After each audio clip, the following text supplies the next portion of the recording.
Welcome to the Mavericks. This is Ryan Mascarenas, your host, and this is podcast episode 2. And today we'll be talking about seizing the day.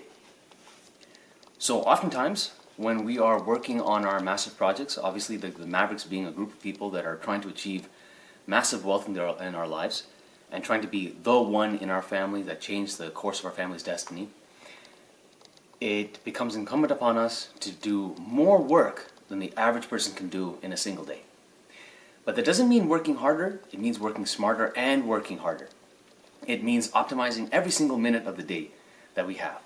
So these are the different lessons that I have learned in order to optimize my day and to be able to adapt my day depending on any situation, regardless of any situation that hits me that day. Alright, so this is how you can get a lot of work done in a single day. And when I talk about work, I'm not talking about busy work, a caveat. I'm talking about productive work. Productive work that takes you at least one step closer to your goal, and not the busy work that keeps you going in a circle, yet you never achieve anything different. You never want the life where you're like, I lost that day, I lost that week. You want the day where you said, okay, at least I made one more step towards my goal, right? So these are the different methods I use in order to make sure that I optimize my day. So the first thing that I do is I have to understand what are my personal goals. What is it that I want to achieve in the future? And you have to be super clear about the goals that you want to achieve. Because if you're not clear about the goals, then when the opportunity comes in front of you, because you were not clear on what you were looking for, you do not know that that's an opportunity. And this is the content for another podcast episode in the future in regards to like the whole manifestation, which I sort of have my own beliefs about, which I don't really believe in manifestation, but talking about spotting opportunities as they come in because you are very clear in your goal. That's sort of how I see manifestation. And that's a content for another topic. That's the content for another podcast. But what I'm trying to say is you have to be very clear on your goals. And when you are very clear on your goals, you'll be able to spot opportunities. But not only that, you'll be able to know what you want to achieve, what needs to be achieved in order to achieve the goal. So first you have to be very clear about your goals. That's the first point. And just to flesh that out just a little bit more, in order to flesh out your goals, what I recommend is you do what Earl Shove says. Get a piece of paper, you write down your goals. You describe it in like insane detail, as if you just saw the future in the present, as if you just came back from the future. You want to be like a time traveler. It's like you just went 10 years in the future, you saw what your perfect ideal self is, what all your goals are that you achieved, and now you're coming back to the present and saying, all right, this is what I saw, this is what I accomplished. That's how clear your goals have to be. So yeah, that's the first point. You want to be very clear on your goals. Number 2, you want to understand a system called Kanban. So the Japanese have this system for project management that instead of, I think it's the westernized version, where we have a set of tasks and then there's a task that follows and a task that follows and a task that follows. And all these tasks are dependent on each other. So you sort of get this dependency tree, which gets very complicated because each task also has like a duration, like a timeline. Instead of that system, which can get very large and the project scope can get very like complicated, the Japanese have a 3-column system called Kanban: to do, in progress, and done. To do is where you capture all the different actions that have to be achieved for getting forward on your goals. And to do column also acts as like a data dump, a brain dump for all your ideas or any other fires that come up and take up your time. So to do is where you capture all those. And sometimes to do is like a soup of tasks that you have to organize a little bit later, but it's where you can dump all your ideas and all the fires that have to be dealt with. In progress is a very special column. In progress is where you take control of the day. In progress is where you say, listen, even though other people's priorities and other people's fires have come into my to-do column, it is up to me to choose what I'm going to do this week. And that's the in-progress column. If we don't have these 3-column systems when we work, when we do our projects, what ends up happening is that other people's fires and other people's priorities end up coming into our in-progress column in our brain. And then we suddenly get stressed because we have all our tasks we have to finish, and then we have all these other people's tasks to finish. But it doesn't have to be that way. The way to do it is to capture everything in the to-do list so you don't have to think about it later, right? It's not sitting in the back of your mind like, oh my gosh, am I going to forget? doing something that I'm supposed to do? No, you won't, because you have it in to do. Then you have the in progress column where you capture or where you decide what you're going to execute on. And then the done column is where all the good feelings come in. The done column is where you take your to-do actions that you've done, your in-progress actions that you've done, you move them to done, and that'll give you like a dopamine or endorphin hit, and you'll feel fantastic about it. Trust me when I say this 3-column approach is very powerful. So that's my second point. You want to have a Kanban system going. And now, in regards to implementing your Kanban system, you're probably working on a bunch of projects. So what you want to do is you want to outline all your projects in sections, and for each project you want to have a to-do, in progress, done. And that way you'll be able to organize your day in a Kanban system. The reason that Kanban is a little bit better than like the other project management ideas is because Kanban doesn't depend on timeline. It just says that these projects are in the to-do list. And sometimes what some people do is they lock up the in progress to about like 3 to 5 tasks. So they cannot do any more than 3 to 5 tasks unless one of the tasks is done or one of the tasks is moved back to do. That way nothing's just floating in the in progress column, and the in progress column won't get like 50 items long. As long as you're keeping yourself limited and saying, okay, in progress will only have maximum 3 to 5 items, then you will go to your to-do list and be like, okay, these are priorities that I need to achieve this week. Which of these have to be done no matter what? That's what you can move to in progress and get done. So that's the second point, Kanban. Third point is about weekly tasks. Now you have your Kanban system and you have your goals. Your goals have dictated what are the different things you have to do to achieve the goal, and you've captured that in the to-do column of your Kanban board. Now you got to determine what are you going to achieve this week, and that's going to be your in-progress column. So all you're going to do is go through your to-do list, organize everything in terms of what's just an idea and what has to be actioned. Then you're going to figure out what has to be achieved this week, and then you move that into the in-progress column, and that's what you're going to start targeting off. All right? So that's the third point. That's the weekly tasks. So we've talked about Kanban, goals, and weekly tasks. Next thing, number 4, we want to talk about your daily tasks. Now, this is where the magic happens, because productivity happens on the daily basis. Not the weekly, not the monthly, but the daily basis, what you do every day. What you can do, and this is what I do, is I use a notebook to actually mark out my whole day. So I go from 5 in the morning until 9 at night, and I time block it into 1-hour blocks.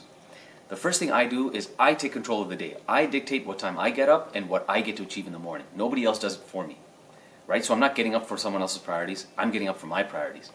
So I mark out what I'm going to do, what my morning routine is in the morning, and what my evening routine is, what my night routine is. And for me, for example, my morning routine is to say my prayers, to have my supplements, to review my goals, to get some exercise in if I can. So that's what I do in my morning hour, and in the evening hours, I spend time with my family. I schedule the next day, and I just get ready for bed. I say my night prayers. So those are my 2 anchor points that I'm going to mark for the day. So now you have those 2 anchor points in the day. The next thing you're going to do is you're going to check your calendar. And you're going to check your calendar to ensure that you remember all the different meetings and tasks that you have scheduled for that day for someone else's priorities are going to be captured in your day. Because if you don't do that, the problem is that you'll forget that there are meetings that you have to attend, or there are assignments that are due, or whatnot.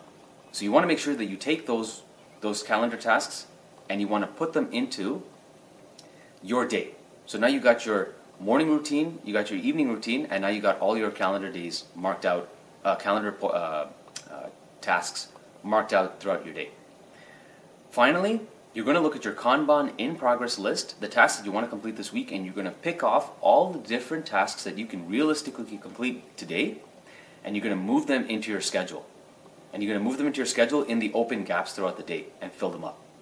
This is how you make structured forward progress on your day. So that's how you should manage your daily tasks. Now, one of the difficulties of life is that every day can be a variable day if you are not in control of it. So you want to start developing routines. Routines are simply a sequence of actions that happen one after the other. So you don't have to individually think of each item that have to be accomplished. You just think of the whole routine, and then as soon as you start, you will automatically finish all the different tasks that are involved. So for example, One routine is emails, VMails, voice notes.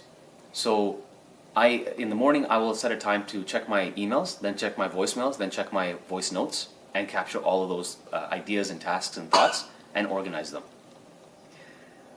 But if I don't do that, if I were to have outlined emails, VMails, and voice notes as separate tasks, they would just saturate my day and complicate my day. But by capturing them together in one routine, I can just get rid of them all in one sequence. And the same thing can happen for a lot of recurring tasks that you tend to do in sequence. Like, for example, even recording this podcast.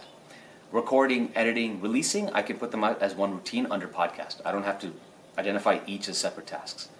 The more routines you can develop and chunk them together, all your tasks together, the more in control of the day you are in. Because what will happen is, as soon as you start up a routine, you will knock off 3 to 5 tasks by the time it's all done. So you want to try and implement as many routines as you can throughout the day and use them to actually fill out your day. Because the more routines you have in your day, the more of the day you have control of. So that's routines. And now going back to variable days. So we've talked about these 5 points, now on to the 6th point, variable days. Okay, even with all the control that you have throughout your day, you have your goals, you know what you're supposed to do this week, you have outlined what you're going to do in the day, something's going to hit you from the side. Maybe your child is sick at night and you're not able to get adequate sleep, so you're not able to get up in the morning to achieve the task that you want to achieve. Maybe your car suspension is damaged and you got to get it send it to the mechanic to get it replaced or get the suspension fixed. These are all different tasks that'll come up. These different fires will come up to try and not rob you, but at least occupy the times in your day that you thought you could do other tasks. And that is completely okay. It is completely okay to have outside factors influence your day. Because the key is this: no one is measuring you on how rock solid you are as a person in achieving your tasks. You should measure yourself on how adaptive you are to achieving your tasks, right? The law of nature is like he who can adapt succeeds, not he who can withstand the environment succeeds. You have to be able to adapt to the environment and thrive in the environment. So as the environment changes on you, how can you adapt to the day? So the powerful thing about this whole method that we have is that you have visibility of all your operating hours throughout the day. During the 18 hours that you are working, you have full visibility of what you wanted to achieve and where all the time blocks are. So now if an external task comes in and influences your day, all you got to do is update your calendar and try to determine, okay, where are my other open blocks and what tasks can I compress or move to the next day? And then all you do is you start moving things around. So like for me, I have arrows pointing here and there to switch tasks between hours because I realized I would not be able to do one task during the morning. I'd rather do it in the evening, or I'm more feasibly able to do it in the evening. So I just switched the tasks around. By having complete visibility of the whole day outlined on paper, you're able to take control of the day, even though it's still a variable day.